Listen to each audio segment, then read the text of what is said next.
All right, Kelsey, thank you. As we wait to hear the results of the presidential election, emotions are certainly running high. We know that. And that is despite a fair warning that it could take several days to receive that final tally. Well, on this, WJZ is live tonight in Towson, and Sean Stryker spoke with voters about how they're feeling one day after Election Day. I can only guess, Sean.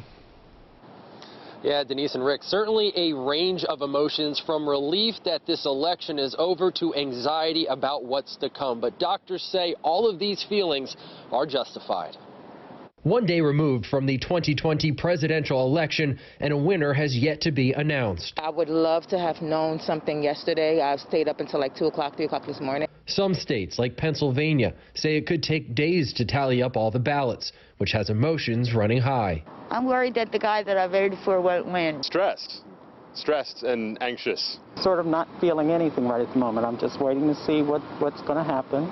All valid feelings after a contentious election season. The unknown of anything can create more stress in everyone's lives. Dr. Drew Pate is the chief of psychiatry at LifeBridge Health. Something that affects us all, like, the unknown, a few days of having to wait for the final presidential election results can sort of create more of a national stress. And as we all wait for the results to roll in, Dr. Pate says it's a good idea to limit the amount of election-related news you're consuming. Give yourself a couple of times a day to do that. Don't feel like you have to sit and constantly look at every minute of updates. Regardless of who you voted for, Dr. Pate says once the results are announced, we all have to work on moving forward. I think has come to a point where we can actually allow this election to get behind us, probably by Friday.